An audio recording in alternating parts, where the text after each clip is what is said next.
Bienvenue, mesdames, messieurs, sur votre émission Tour d'Horizon. Tour d'Horizon reçoit pour vous aujourd'hui Madame Diaouga Mariam Saka, ministre conseillère aux affaires sociales et au travail, avec notre invitée qui nous reçoit chez elle dans sa luxueuse villa à Calavi ici, avec elle nous allons évoquer les questions relatives aux affaires sociales, au hautement social, à l'enfant, à la femme, parce que nous venons de quitter le champ du 8 mars récemment.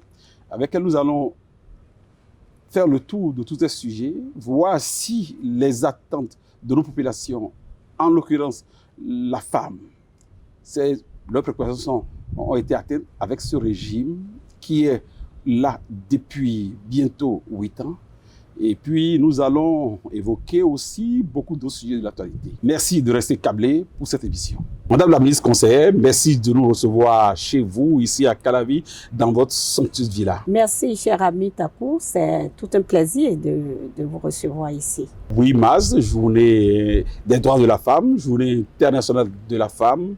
Vous, qui êtes une femme, qui êtes aujourd'hui proche du président Talon, et qui avait suivi les choses depuis longtemps, est-ce que la femme sous le président Talon est épanouie? Alors, cher ami, la journée internationale, depuis 30 ans, est devenue une journée d'attention de la communauté internationale, des pouvoirs publics et des associations féminines militantes qui s'invitent à la réflexion profonde sur les droits des femmes. Alors, au-delà que cette journée soit une journée de réjouissance, est plutôt une journée de réflexion, comme je l'avais dit, profonde sur les conditions des femmes.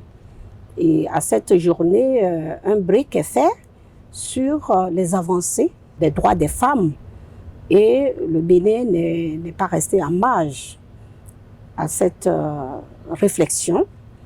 Également, ce que je peux vous dire, que sur ce chantier, et comme sur d'autres, le Bénin avance et excelle. Sous le leadership du président Patrice Talon, le Bénin a posé des jalons forts en matière d'inclusion et de la promotion des droits des femmes. Madame, vous voyez, et tout ce que le président Talon, votre régime a fait, on est conscient, mais est-ce que la femme béninoise, elle est épanouie?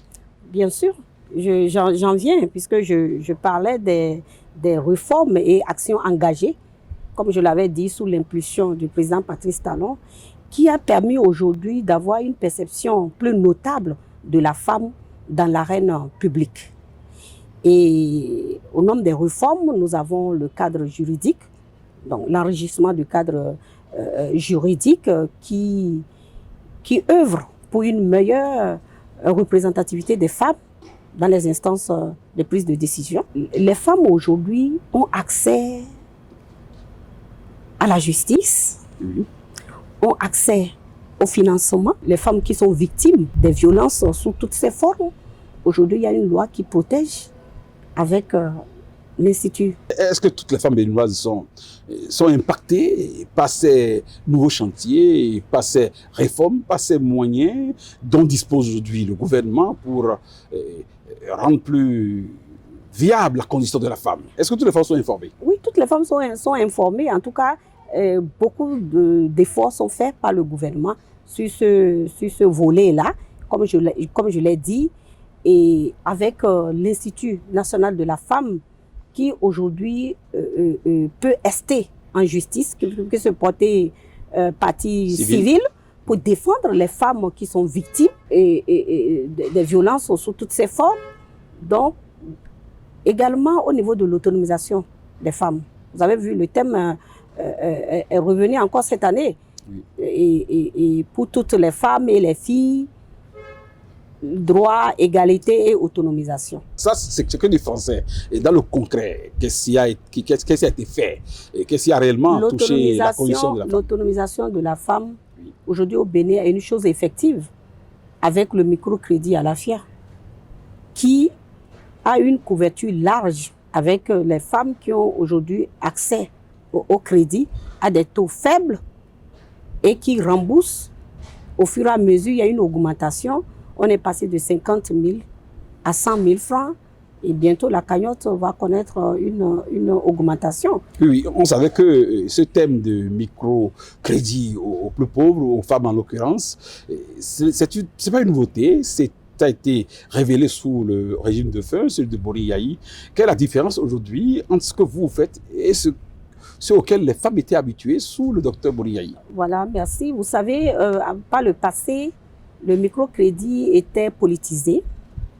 Et il y avait des intermédiaires qui escroquaient pratiquement les femmes bénéficiaires de ces crédits-là. Et qui, les femmes, à un moment donné, n'arrivaient plus à rembourser parce que les intermédiaires prenaient leur part. Également, le taux était un taux élevé. C'était combien par rapport à maintenant? Le taux était, si j'ai bonne mémoire, était à 5%. Oui. Non, je pense à 5%. Oui. Mais aujourd'hui, pratiquement, c'est à 0%. Les frais de dossier également. Les frais de dossier, avant, par le passé, c'était 6 000 francs. Aujourd'hui, 1 000 francs. Avec 1 000 francs, on constitue tes dossiers. Et puis, tu soumets, dès que c'est bon, tu mets le crédit à disposition. Oui. Également, avec la digitalisation aujourd'hui, ça permet de gagner en temps et de prévenir les risques de détournement. Parce que avec les intermédiaires qui prenaient le devant et qui prenaient les sous, des fois qui ne remettaient pas aux vrais bénéficiaires. Aujourd'hui, avec la digitalisation, les femmes reçoivent leur crédit sur leur téléphone. Très bien, mais pour que cette échéance leur soit continuellement accordée, il faut bien qu'elle paye. En termes de taux de remboursement, qu'est-ce que vous nous dites? Non, le taux de remboursement est nettement supérieur aujourd'hui, est nettement revu à la hausse, parce que, comme je l'ai dit, les conditions sont remplies, les conditions de prêt sont remplies, donc il y a un taux élevé, voilà, un taux élevé de remboursement. Très bien, nous avons suivi tout à l'heure le thème Institut national de la femme. Récemment, le siège a été inauguré. Qu'est-ce que cet institut a fait depuis qu'il a été institué? Donc, l'Institut national de la femme, depuis qu'il a été institué, a fait beaucoup de choses. Comme je l'avais dit, il y a eu des cas de violence où l'Institut a pu quand même prendre le lead pour aller défendre les femmes.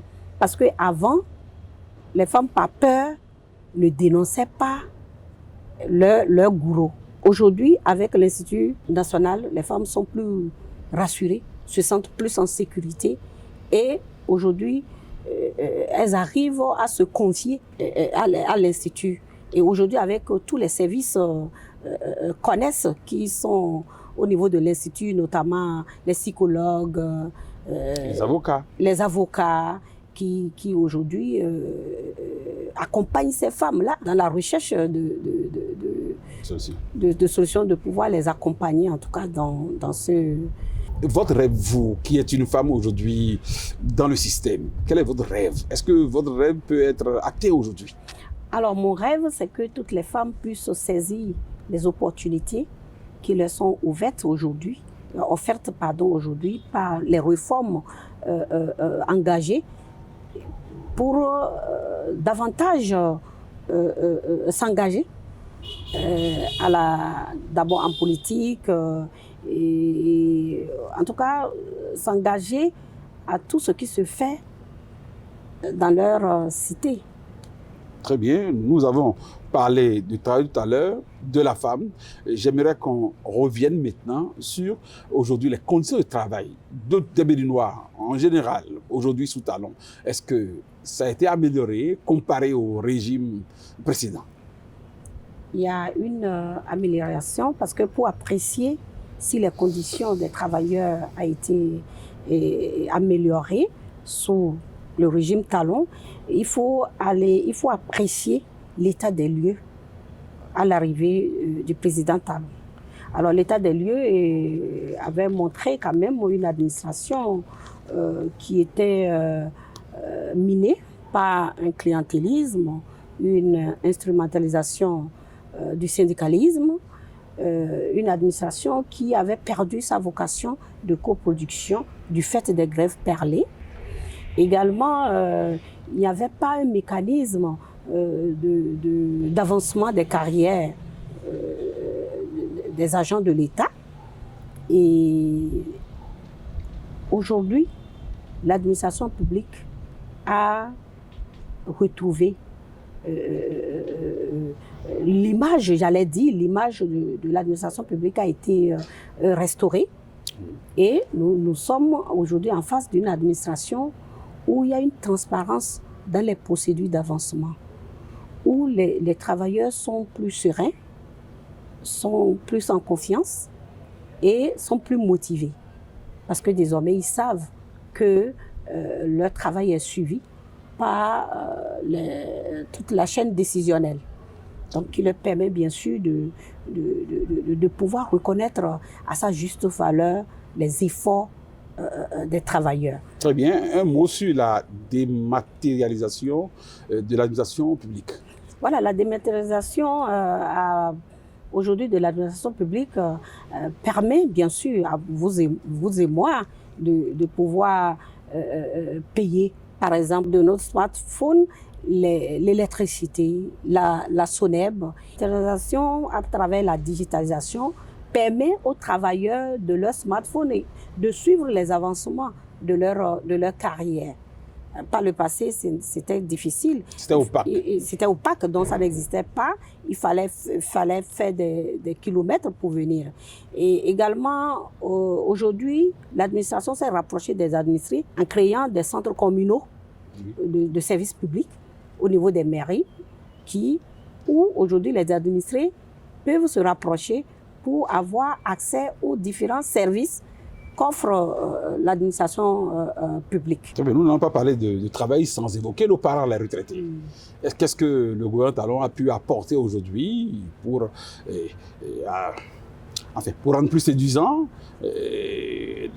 l'accès, le départ à la retraite des fonctionnaires de l'État? Voilà, vous savez, jadis, les retraités étaient obligés de faire le couloir du ministère des Finances, en attendant leur carnet de pension ou même leur paiement, et étaient également obligés de démarcher un agent au ministère du Travail et au ministère des Finances pour le suivi de son dossier. Vous et moi, vous savez, on a eu des parents qui faisaient des kilomètres, qui venaient et qui étaient obligés même de faire des présents à ces agents-là pour que leur dossier puisse être traité très rapidement. Aujourd'hui, il n'y a plus rien de ça. Aujourd'hui, il n'y a plus rien de ça. Aussitôt fini, aussitôt servi, avec le carnet de pension en main, et le paiement suit. Le paiement de la pension suit. Oui, les travailleurs vont à la retraite, ceci va nécessiter d'autres arrivées. Qu'est-ce qu'on peut dire aujourd'hui du champ de l'emploi au Bénin, le secteur de l'emploi? Est-ce que le président Talon a fait mieux que les autres? Il y a eu beaucoup d'avancées sur ce chantier-là, parce que, comme vous le savez, depuis l'arrivée du président Patrice Talon, c'est plus d'1 million d'emplois qui a été... 1 million? Oui, plus d'1 million d'emplois qui a été créé, que ce soit dans le secteur privé ou le secteur public. Également avec l'ambition du président de la République d'accompagner le renouveau économique, nous avons l'industrialisation à travers la GDIZ à Glodjigbe, que vous avez visité récemment. Qu'on a visité récemment, où il y a plus de 30 000 emplois qui est en vue d'ici la fin de l'année. Il y a 14 000 emplois directs qui est déjà créé à ce niveau-là. Oui, et quand vous étiez à Glodjigbe, quel était votre sentiment? Quand vous avez vu l'armada qui a été déployée, quel était votre sentiment, vous, femme béninoise? Moi, personnellement, j'ai eu un sentiment de grande fierté. Et pour la mise en œuvre de cette ambition de transformation de notre pays. Donc j'ai été vraiment sidérée et de voir que avec le régime Talon, les lignes bougent et les enfants béninois qui travaillent et les femmes également qui étaient sur des machines, tout ça aujourd'hui, les Béninois sont de plus en plus fiers puisque les actions sont assez perceptibles et la fierté est de plus en plus partagée. Très bien. Le hautement social dont on parle, vous êtes ministre de ce secteur. Et qu'est-ce que vous pouvez nous dire aujourd'hui qui corrobore ce slogan, cette thèse de hautement social? Je pense qu'à ce niveau, il y a eu des avancées. Et l'égalité, par exemple, des chances des personnes en situation de handicap qui ont une carte d'égalité de chances qui leur permet d'avoir accès à des services comme des personnes comme vous et moi. Et également, il y a un pourcentage qui leur a été alloué pour les concours qui a été respecté récemment, le dernier concours de la fonction publique. Les 5% qui leur a été réservé a été respecté. Donc, ils ont droit de se présenter comme tout le monde au concours et il n'y a plus de discrimination. Il n'y a plus de discrimination, voilà. Également, il y a une loi qui a été votée pour la protection de leurs droits. Aujourd'hui, ils sont plus discriminés, comme vous l'avez dit. Ils sont pris en compte dans le dispositif qui est mis en place. L'assiette Arche.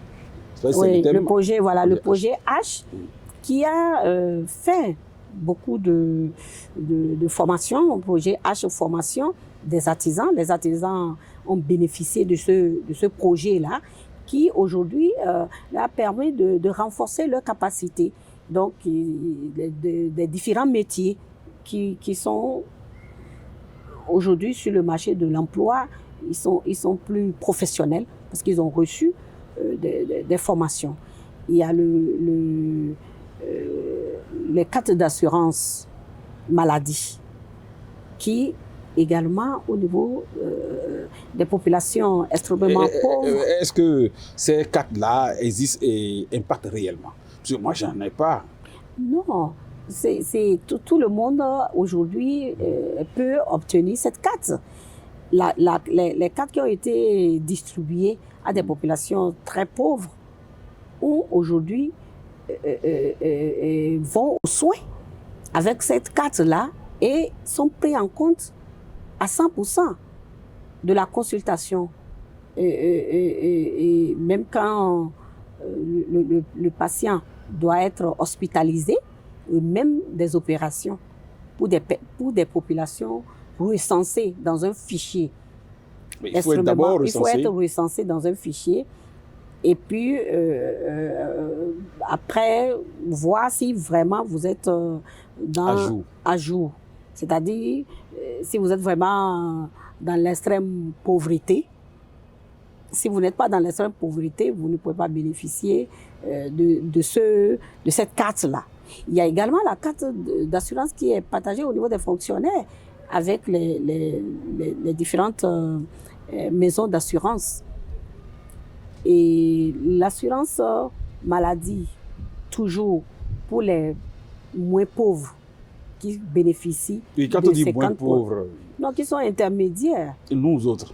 Non, c'est la haute sphère. Donc, qui sont également pris en compte à hauteur de 50%. Oui, et nos enfants, dans tout ce projet, nos enfants? Oui, les enfants, vous avez vu les cantines scolaires. Les cantines scolaires, aujourd'hui, nous sommes à un taux de plus de 75%. Un taux de couverture nationale. Et qui soulage les parents et qui motive même certains enfants à aller à l'école.